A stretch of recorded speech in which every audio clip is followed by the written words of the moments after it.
Hello, I'm Hendrik Berg. I am a professor of economics at the University of Nebraska in Lincoln.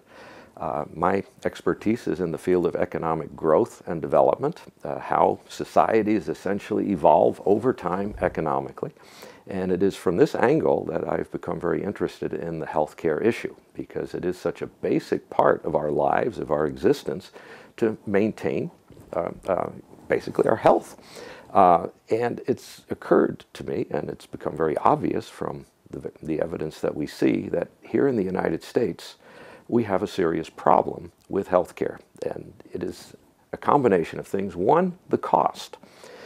Most Americans are beginning to realize, but they don't fully grasp the fact that we pay so much more for our healthcare. We, in a relatively wealthy country, pay 1/6, or about 17% of our national income on health care. This is nearly twice as much as a percentage of GDP that all high-income industrialized countries pay.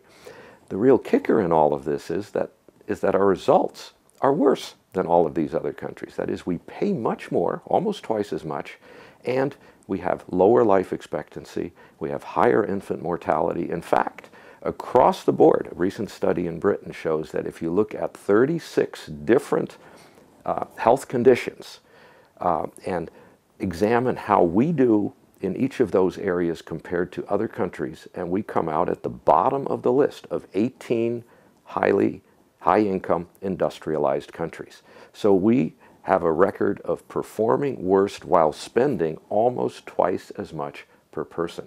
So to conclude that we somehow have the best healthcare system in the world and that we do not need reform is simply completely out of touch with the facts, with the situation that we're in. Now, there's another interesting aspect here that I think bears remembering. We also, in addition to priding ourselves in having the biggest economy and the best of everything, we also pride ourselves tremendously on freedom.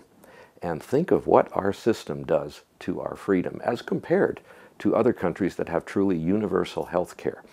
If we have a job that has health care, and oftentimes that health care associated with that job is way below par, with high co-pays, tremendous additional deductibles, and so forth, and ceilings on payments. I mean, these are often not the greatest healthcare systems, but we hang on to those jobs. We're afraid to quit. We're afraid to move. We feel almost obligated to do what we have to do to keep that job. Why? Because of healthcare. Think of the freedom we would have if we had a simple taxpayer-funded universal healthcare system. We walk out the door from our employer, nothing changes in terms of healthcare.